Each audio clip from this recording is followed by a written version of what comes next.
2020년 정말 수고 많이 하셨습니다. 우리 하나님께 우리 감사의 박수, 영광의 박수 올리겠습니다.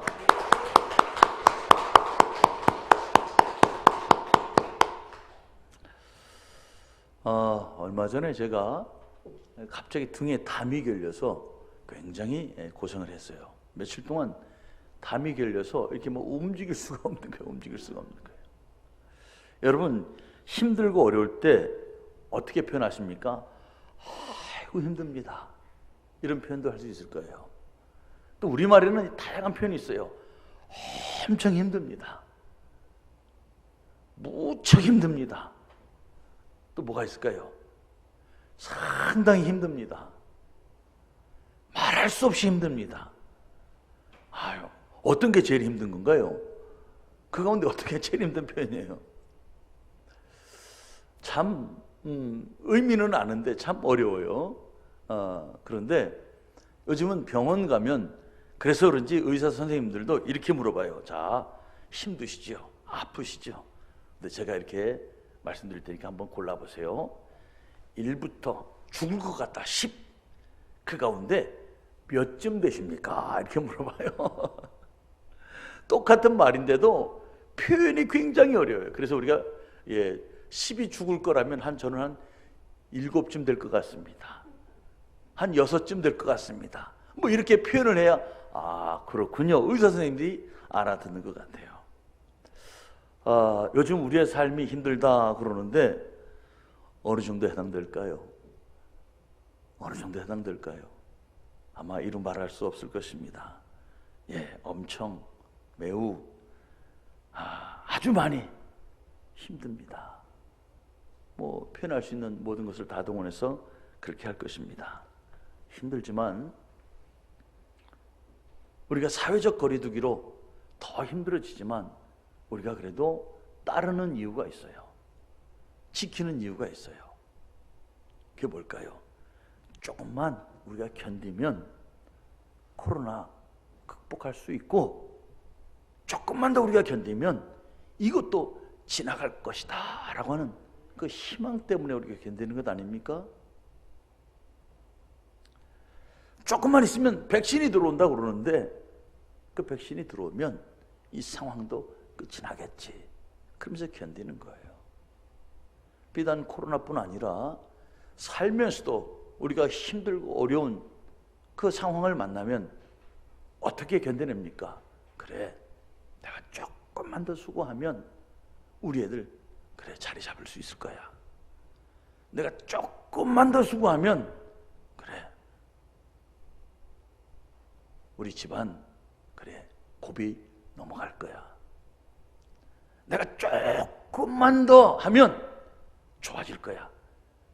이 희망 때문에 우리가 수고하고 견디는 겁니다. 조금만 견디면 상황이 좋아질 것이며 조금만 더 견디면 뭔가 답이 있을 것이다. 이렇게 우리는 생각하고 살아가고 싶습니다. 그런데 중요한 것은 머리로는 그렇게 생각이 돼요. 머리로는 그렇게 이해가 돼요. 그런데 현실은 그렇지 않은 거예요. 현실은 하루하루가 지옥 같은 거예요.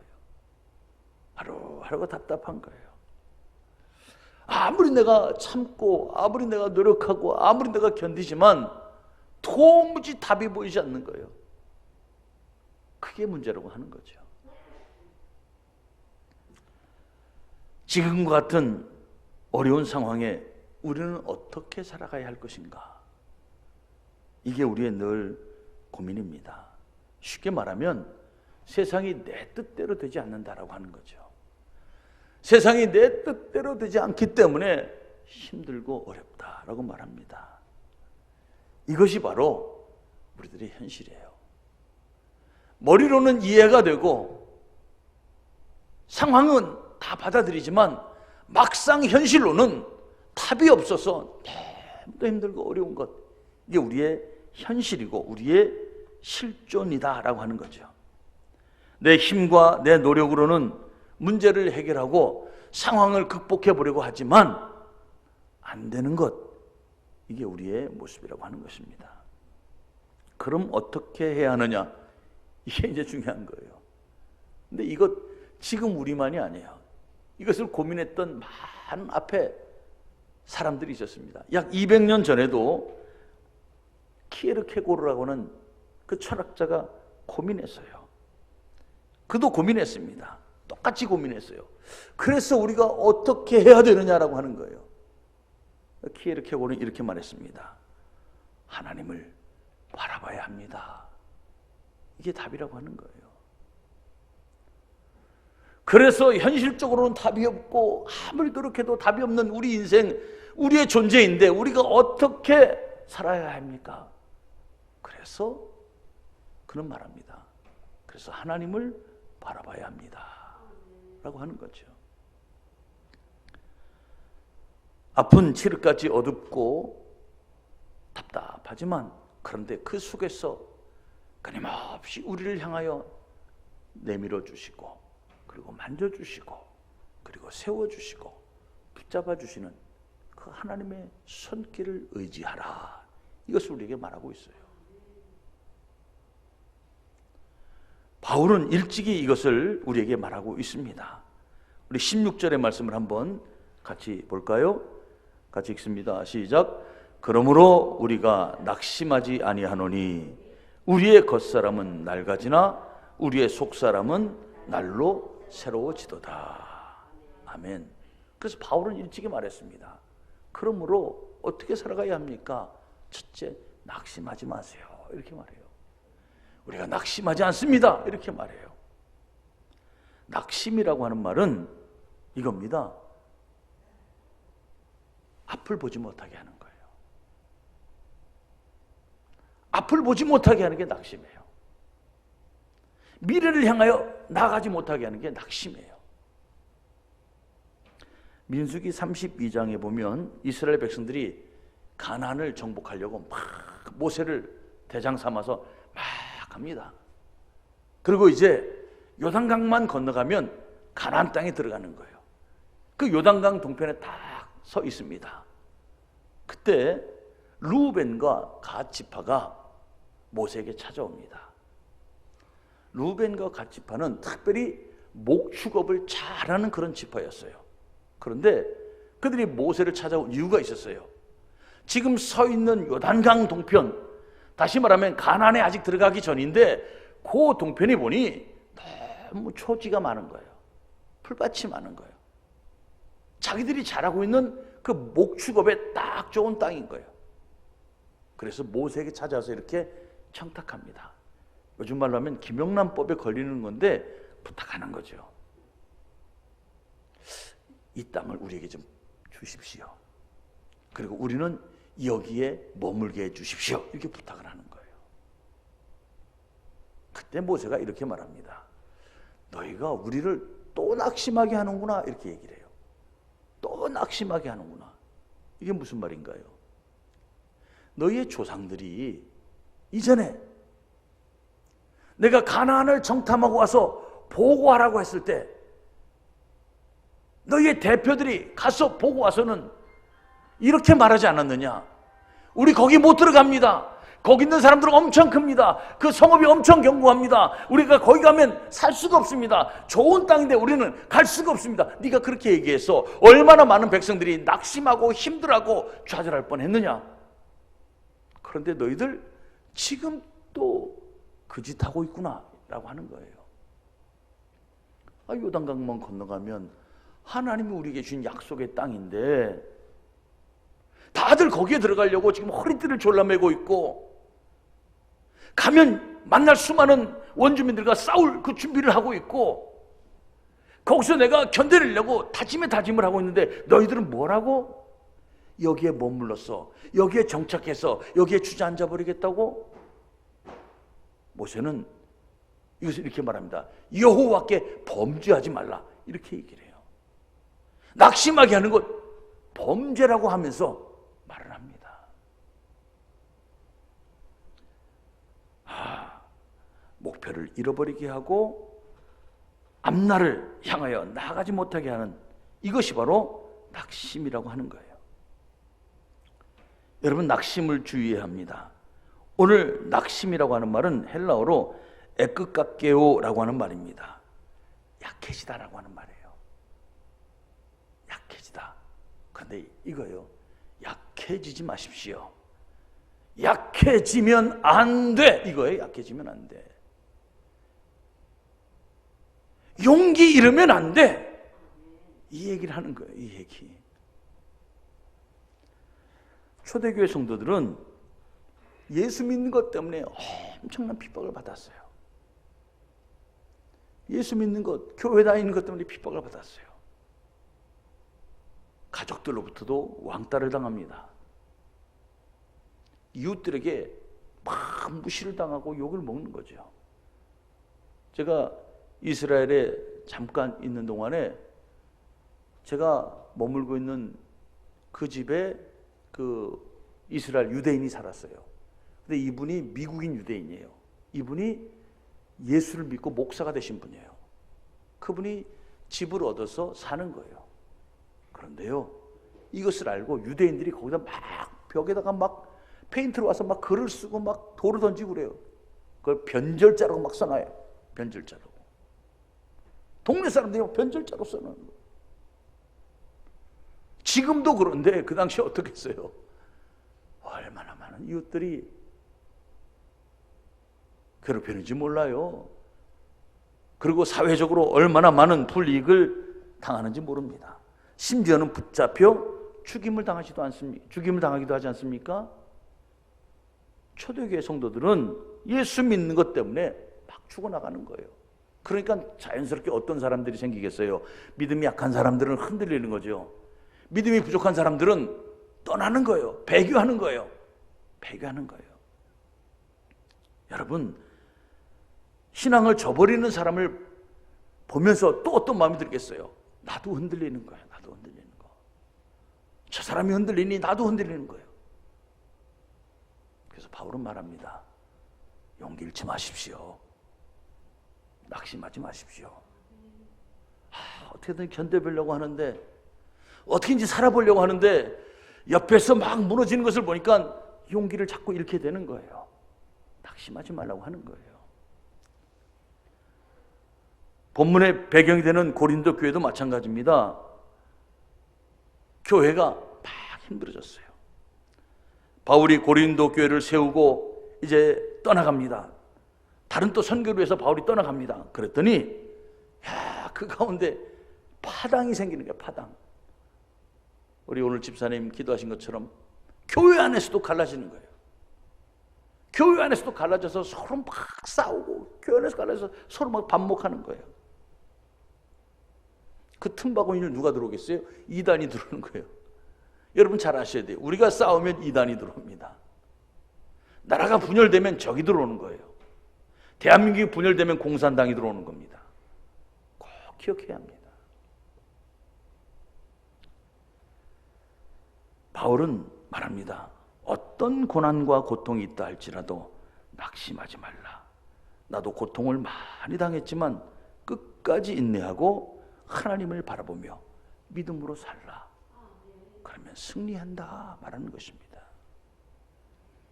우리도 질병의 두려움이 있습니다. 그로 인해서 파급되어지는 생계의 어려움이 있어요. 삶의 어려움이 있어요. 생활이 여의치가 않아서 정말 힘들고 어렵습니다. 그런데 말씀합니다. 낙심하지 마세요. 낙심하지 마세요. 용기 잃지 마세요. 힘내십시오. 말하고 있는 거예요. 근데 문제는 외친다고 되느냐라고 하는 거예요. 용기 잃지 말아야지. 외친다고 용기가 정말 생기느냐라고 하는 거예요. 힘내야지 하는데 힘이 나느냐라고 하는 거예요. 다짐한다고 그 다짐대로 됩니까? 또 고민하는 거예요. 그럼 어떻게 하느냐? 그런데 오늘 성경은 우리에게 답을 주고 있습니다. 16절의 말씀 다시 한번 볼까요? 같이 읽습니다. 그러므로 우리가 낙심하지 아니하노니 우리의 겉사람은 낡아지나 우리의 속사람은 날로 새로워지도다. 아멘. 어떻게 우리가 용기를 잃지 않을 수 있습니까? 새로워지기 때문에 그러는 거예요. 새로워질 수 있기 때문에 그러는 거예요. 제가 가끔씩 일이 있어서 서울을 갈 때가 있고, 또 지난번엔 부산도 한번 갔다 온 적이 있어요. 가면 어딜 가겠습니까? 고속도로를 타고 가잖아요.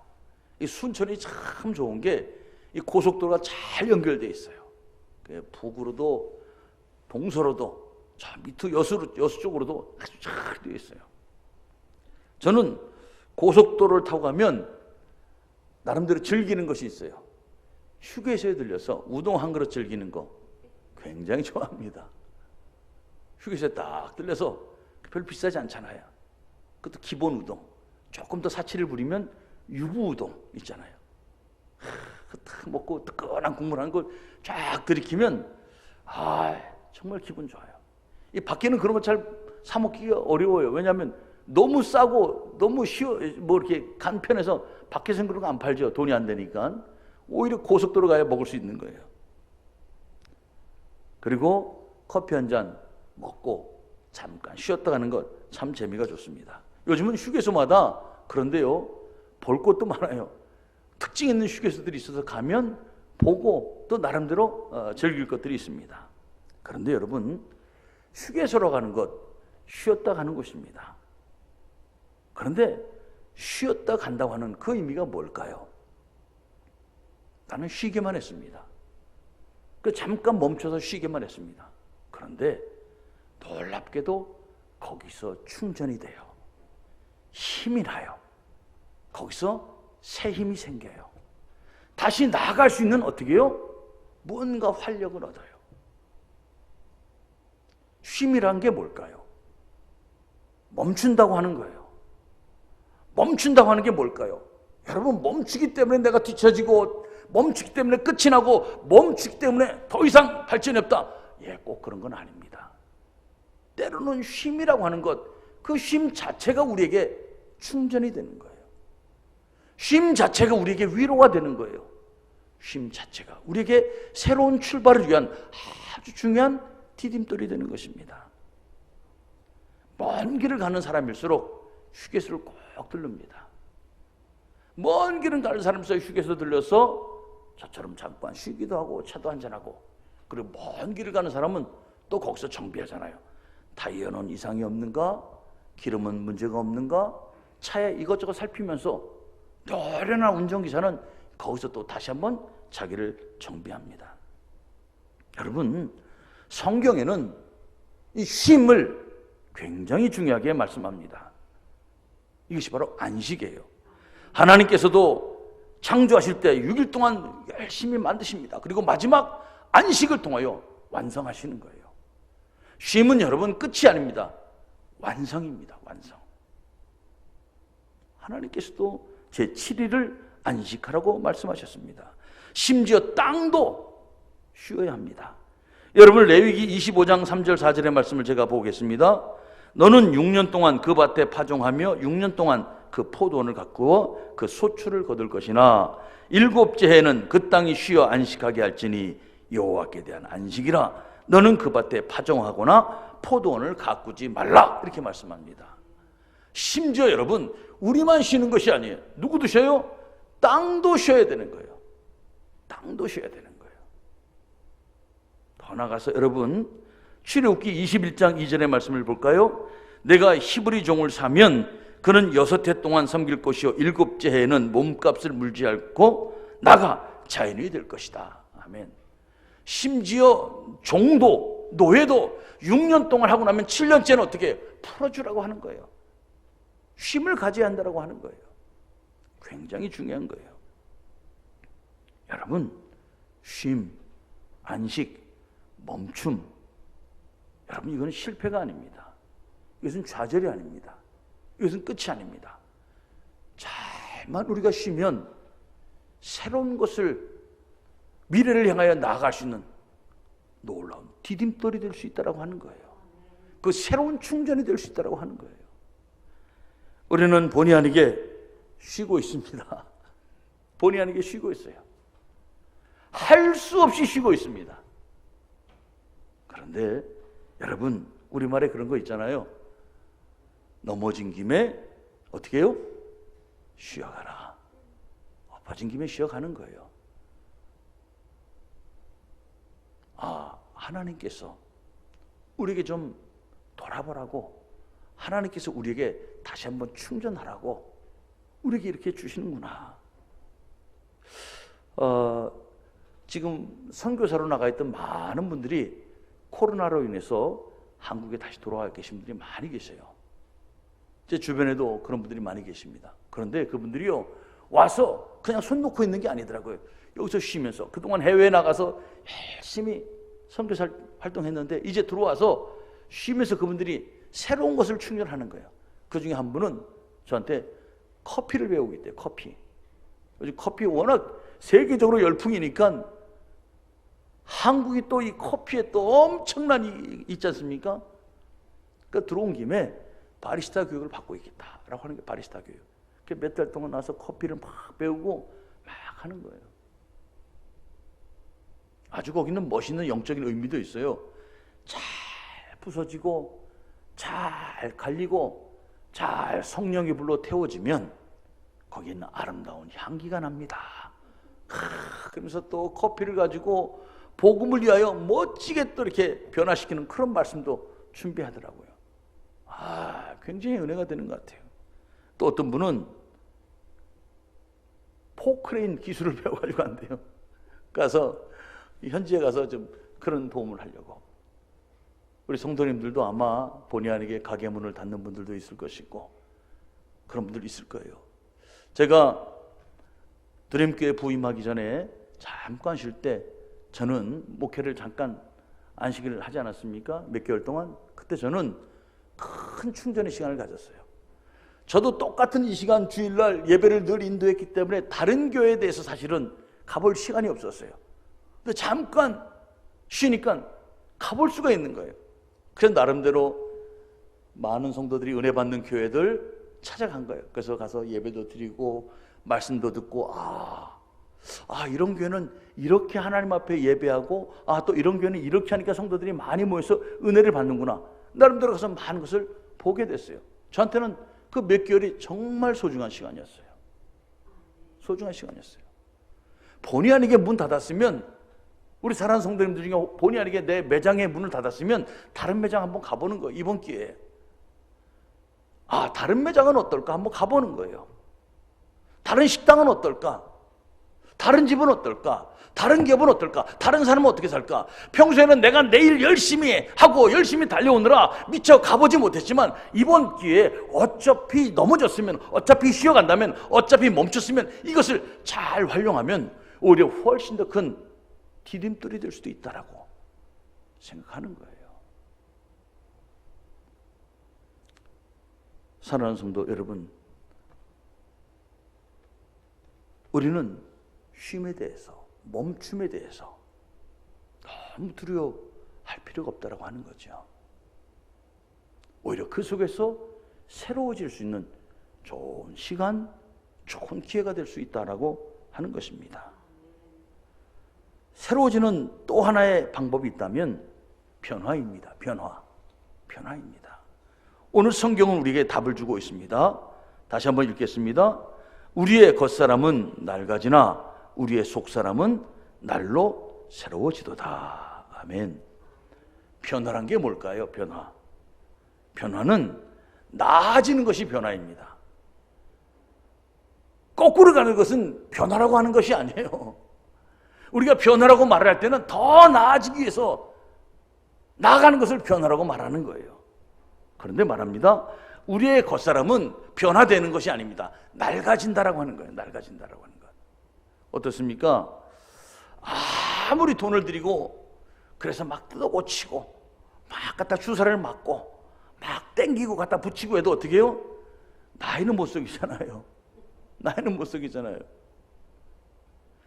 제가 어렸을 때 그렇게 정말 멋있게 봤던 유명한 스타들도 이제 나이가 들어서 딱 보니까 어떻게 해요? 아이고, 세월은 장사 없구나 라는 거 느끼잖아요. 다 그렇게 되는 거예요. 우리의 겉은 그렇게 낡아지는 것입니다. 변화되는 거예요. 그런데 중요한 것이 있어요. 속 사람은 날로 새로워진다라고 하는 거죠. 우리에게는 속사람이 있습니다.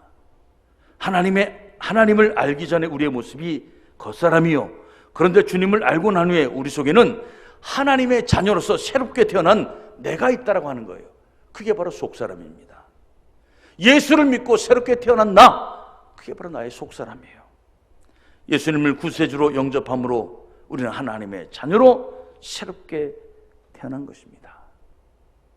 이전에는 내 힘으로 살아오느라고 정말 열심히 살아왔지만 수많은 문제들 앞에서 우리는 답이 없어서, 할 수 없어서 주저앉아 있을 수밖에 없었습니다. 예수님을 알기 전에 나는 내 힘으로 살아보려고 했는데 막막하고 답답하고 어쩔 수 없는 상황 앞에서 주저앉아 있을 수밖에 없었던 거예요. 그런데 이제는 하나님의 손길이 나와 함께 하십니다. 여러분, 이사야 43장 1절로부터 3절의 말씀을 같이 한번 읽어보겠습니다. 같이 읽어보겠습니다. 야곱아, 너를 창조하신 여호와께서 지금 말씀하시느니라.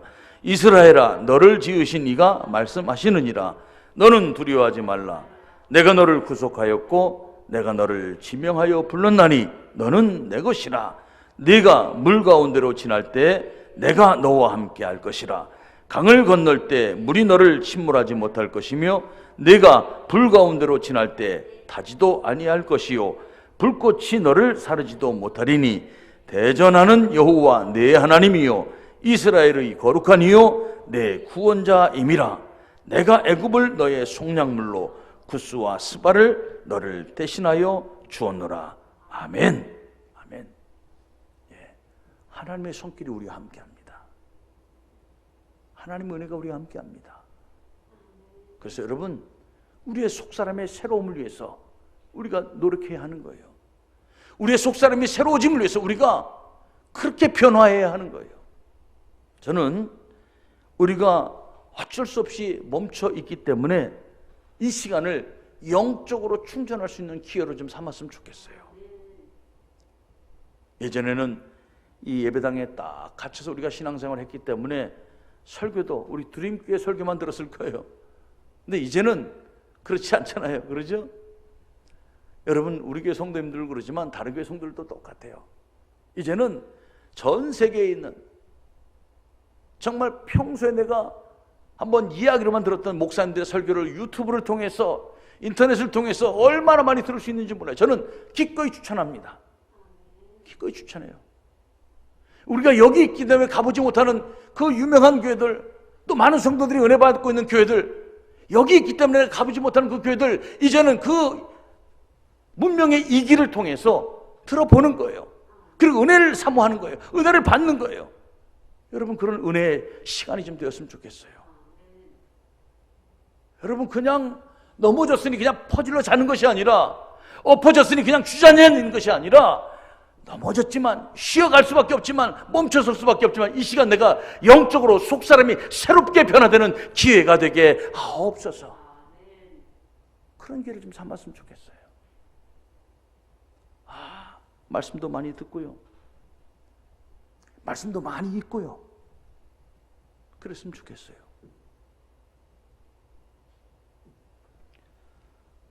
사랑하는 성도 여러분, 우리의 속사람이 날로 새로워지기 때문에, 새로워질 수 있기 때문에 우리는 낙심하지 않는 겁니다.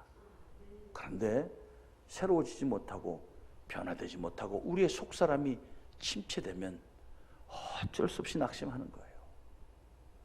어쩔 수 없이 용기가 떨어지는 거예요. 어쩔 수 없이 우리는 힘이 빠지는 거예요. 그러므로 후패되어지는, 다시 말하면 낡아지는 우리의 겉사람이 아니라 새로워질 수 있는 우리의 속사람에 대해서 신경 쓰시기 바랍니다. 투자하시기 바랍니다. 노력하시길 바랍니다. 여러분, 중요한 것이 있어요. 하나님께는 분명 계획이 있다고 하십니다. 하나님, 왜 나를 멈추게 하셨습니까? 하나님, 왜 나를 잠깐 쉬게 하셨습니까? 예, 하나님의 계획이 있다고 하는 거예요. 우리 17절의 말씀을 한번 볼까요? 같이 읽습니다. 시작. 우리가 잠시 받는 환난이 경한 것이 지극히 크고 영원한 영광의 중한 것을 우리에게 이루게 함이니. 아멘. 좀 어려운데 공동번역은 좀 쉽게 해놨어요. 다시 한번 공동번역 읽어볼까요? 시작. 우리는 지금 잠시 동안 가벼운 고난을 겪고 있지만 그것은 한량없이 크고 영원한 영광을 우리에게 가져다 줄 것입니다. 아멘. 여기 중요하잖아요. 잠시 동안 가벼운 고난을 겪고 있지만 그것은 한량없이 크고 영원한 영광을 우리에게 가져다 줄 것입니다. 잠시 멈춤이라고 하는 것입니다. 잠시 멈춤이라고 하는 거예요. 잠시 멈췄으니 둘러보십시오. 그리고 채워 넣으십시오. 다시 출발할 준비를 하십시오. 그게 멈춤의 시간이에요. 잠시 멈췄기 때문에 늦는 것 아닌가라고 하는 조바심 내지 마시기 바랍니다. 쉬었다 가야 더 멀리 가는 겁니다.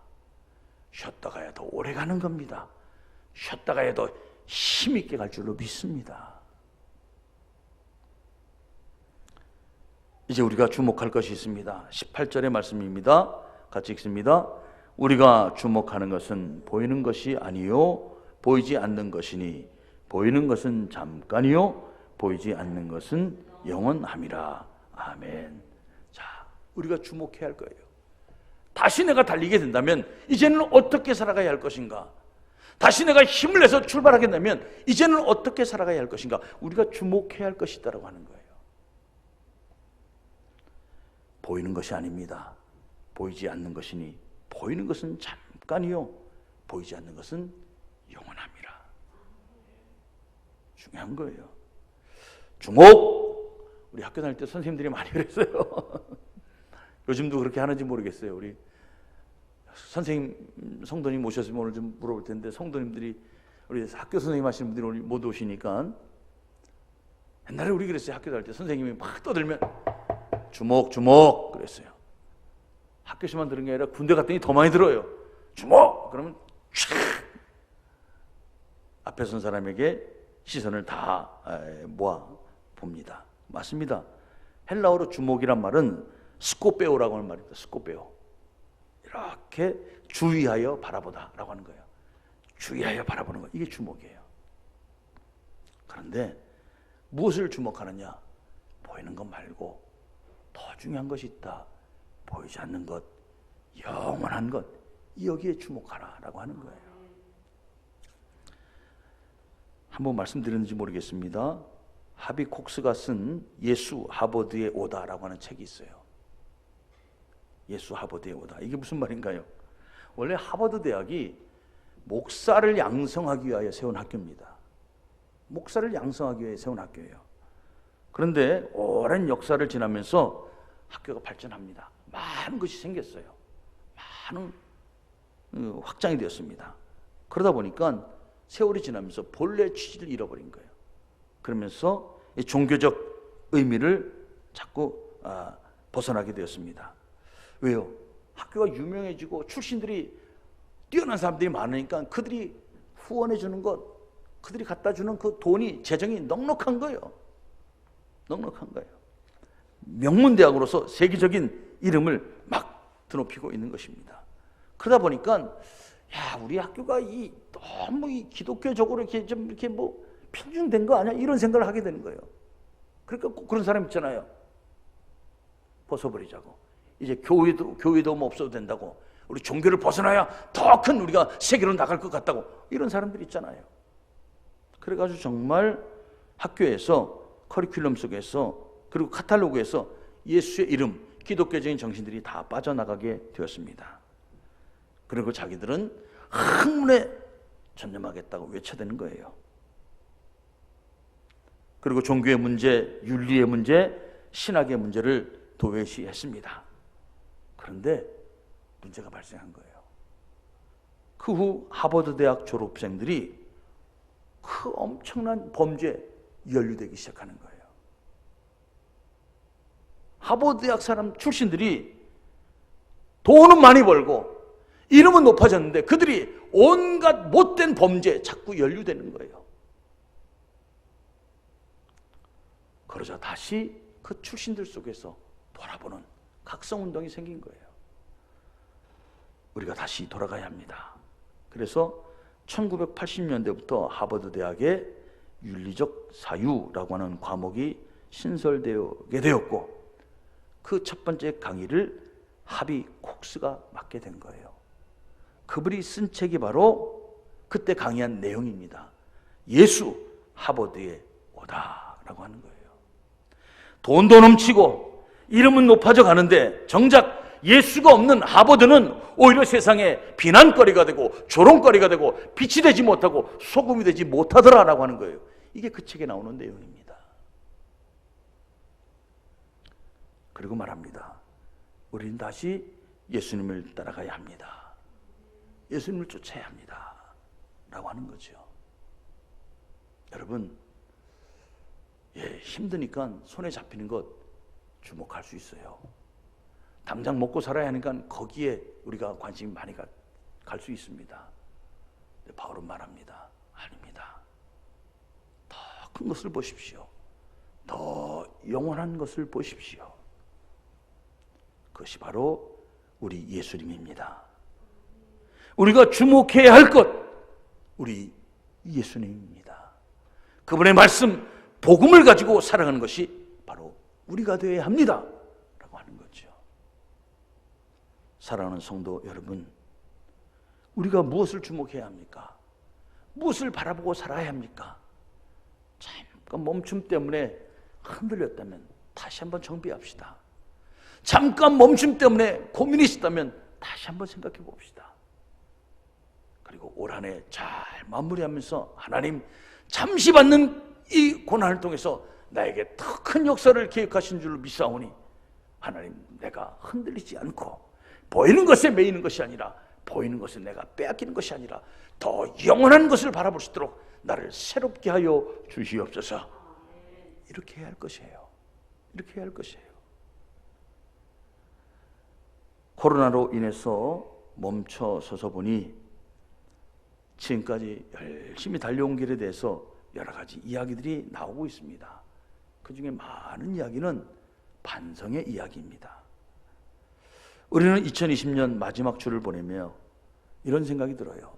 새해가 되면 정말 우리에게 더 좋은 일이 일어났으면 좋겠다 싶은데, 우리의 지금 반성하는 마음, 그리고 다시 주님 앞에 돌아오려고 하는 이 마음이 상황이 좋아지면 흔들리지 말아야 할 텐데, 코로나가 물러가고 나면 또 우리는 예전 그 못된 모습으로 돌아가면 안 될 텐데, 이런 생각을 해보게 돼요. 우리 드림의 성도들만큼은 우리는 속사람이 더 강건해질 수 있는 기회로 삼고, 새해는 더 영원한 주님을 바라보고 다시 출발할 수 있는 그런 은혜가 있기를 주의 이름으로 축원합니다. 기도하겠습니다. 사랑과 은혜가 풍성하신 아버지 하나님, 주님의 은혜 가운데 정말 힘들고 정말 어려운 2020년을 그래도 잘 견디며 달려왔습니다. 그리고 이제 마지막 주일 예배를 드리게 됩니다. 하나님, 힘들고 어려운 순간순들이 있었고, 그리고 지금 우리는 많은 것들 가운데 잠깐 멈춤의 시간을 갖고 있습니다. 멈췄기 때문에 힘들고 멈췄기 때문에 어렵다고 이야기합니다. 그런데 주님, 바라기는 이 멈춤을 다시 한번 은혜의 시간으로 우리가 바꾸길 소망합니다. 변화의 시간으로 바꾸길 원합니다. 낡아지는 겉의 것, 보이는 것에 우리가 매이는 것이 아니라 새로워지는 속사람에 우리가 관심을 갖게 하여 주옵시고, 영원한 것에 우리가 주목하여 다시 한번 일어설 수 있도록 도와 주시옵소서. 밝아오는 새해, 아버지 하나님, 우리가 다시 한번 영적으로 주님 바라보고 주님의 은혜 사모하며 나아가길 원합니다. 우리 드림의 성도들 붙들어 주옵시고, 이 잠깐의 고난 잘 견디게 하옵시고, 용기 잃지 말게 하옵시고, 흔들지 말게 하옵시고, 다시 든든히 주의 말씀 붙들고 일어서서 우리에게 놀라운 계획, 놀라운 역사를 준비하시는 그 주님의 그 놀라운 응답 속에 다 들어서게 하옵소서. 영광 돌리며 예수 그리스도의 이름으로 기도합니다. 아멘.